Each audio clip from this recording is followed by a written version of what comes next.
Which of these 10 experiments makes you question humanity just a little bit? Number 1. Lobotomy.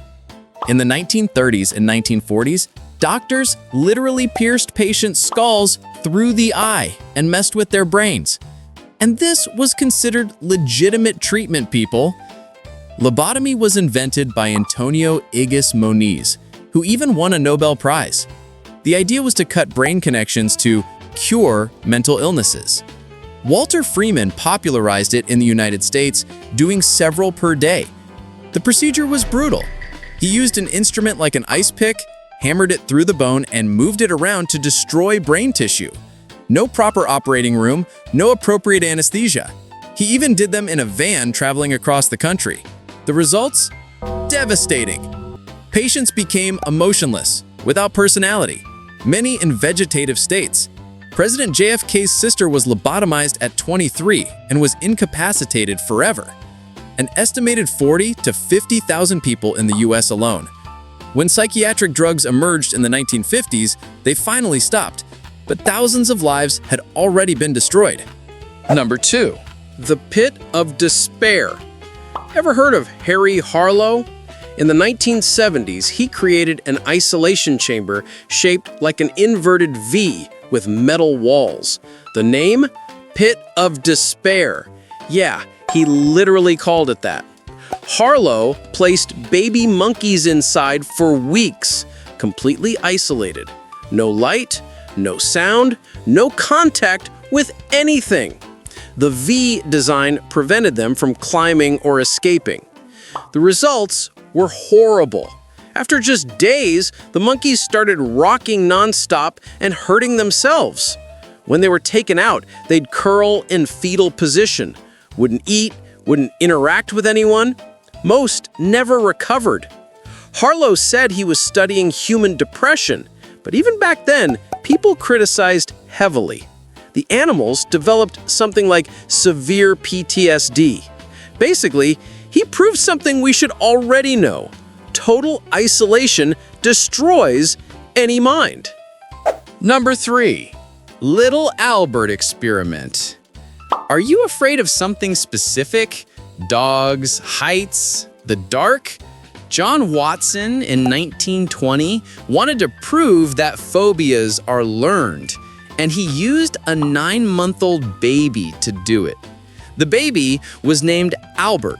Initially, he loved animals, especially a fluffy white rat.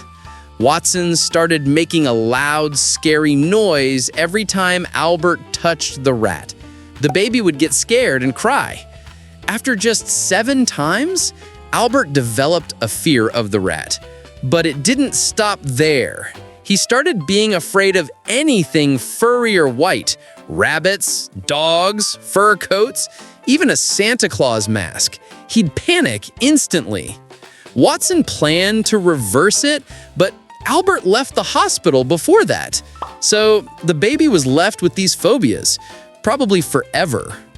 Researchers later discovered Albert had neurological problems, which makes everything even worse.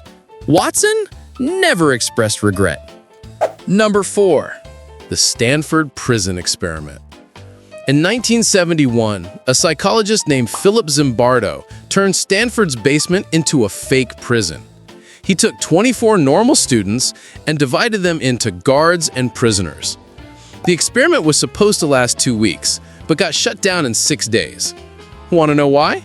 The guards turned brutal out of nowhere. They started humiliating prisoners, putting them in solitary, making them do push-ups until exhaustion. One prisoner had a mental breakdown on day 2. Others developed physical problems from stress. And here's the scariest part. These guards weren't bad people. They were just regular college kids who, when given power, changed completely, like within hours. Some even showed pleasure in humiliating others. It showed how any of us could change depending on the situation, you know? That's why this type of experiment is totally banned today. Number 5. The Iowa orphans. In 1939, a researcher named Wendell Johnson took 22 orphan children for an experiment. This study was later called the Monster Study by the researchers themselves. You can already imagine, right? Johnson divided the children into two groups. Half received praise and positive therapy. The other half was constantly humiliated, criticized, and ridiculed for any speech errors.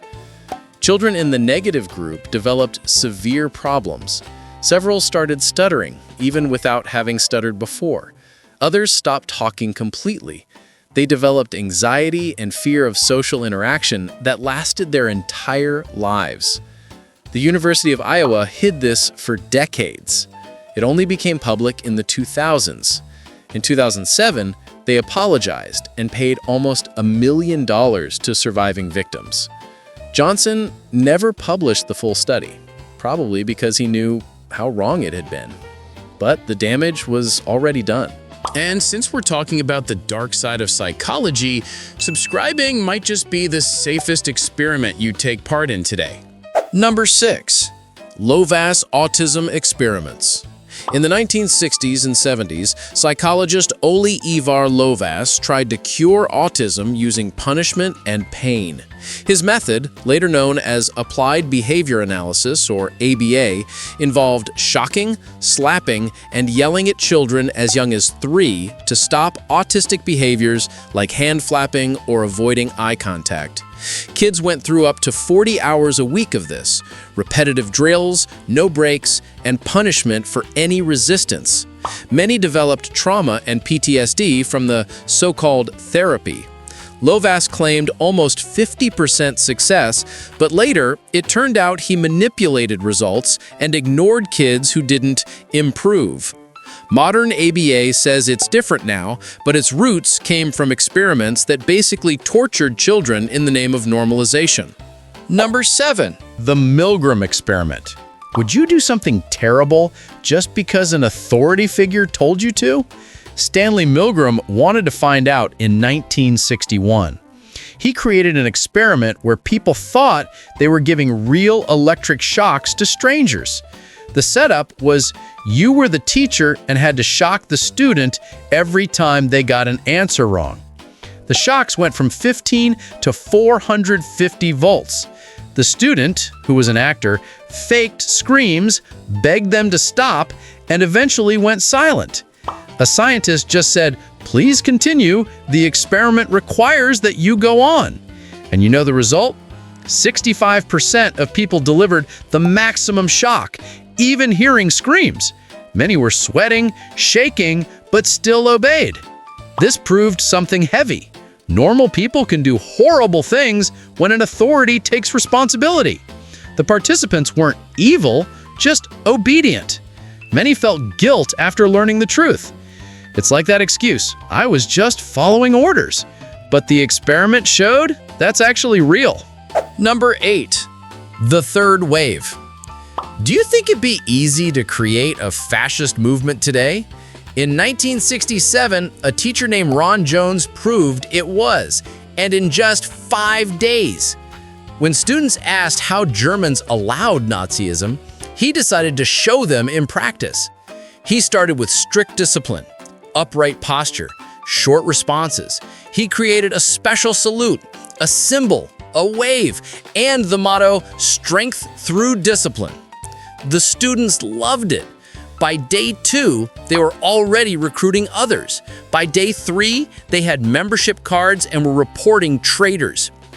Over 200 students joined the movement. They created lists of non-members, intimidated those who didn't participate. On day 5, Jones called an assembly and revealed, "You just became fascists in less than a week." He showed images from the Holocaust. Students were shocked. Many cried.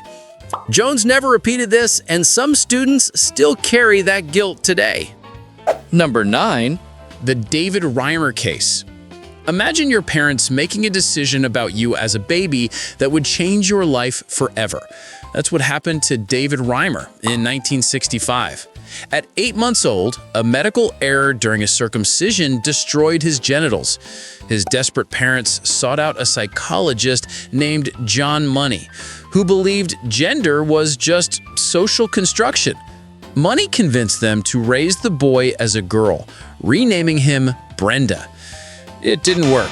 Throughout life, Brenda rejected feminine clothes, preferred masculine toys, and felt uncomfortable.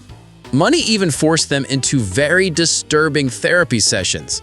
At 14, Brenda was having suicidal thoughts. The parents told the truth. He immediately went back to living as David, had surgeries, and got married. But the trauma was too deep. In 2004, at age 38, David took his own life. His twin brother had died from an overdose 2 years earlier. This case showed that gender identity has foundations that can't just be rewritten. Number 10. Project MKULTRA. Between 1953 and 1973, the CIA ran secret mind control experiments on American citizens. And no, this isn't a conspiracy theory, it's documented. During the Cold War, they thought other countries were developing brainwashing techniques, so they decided to do the same, but using their own people as guinea pigs. They gave people LSD without consent, did sensory deprivation, extreme isolation, and even electroshock. They operated in hospitals, prisons, and secret locations. One tragic case was Frank Olson, a scientist who was given LSD without knowing, developed severe paranoia, and fell from a hotel window days later. The family always said it was murder. In 1973, when investigations started, the CIA director destroyed almost all records. Only a few documents survived by accident. So we'll never really know how many people were affected. Pretty disturbing to think this actually happened, right? So, which experiment messed with your head the most? If you survived this without an existential crisis, drop a like, subscribe, and tell me in the comments which one shocked you the most. At least we have ethics committees now, right?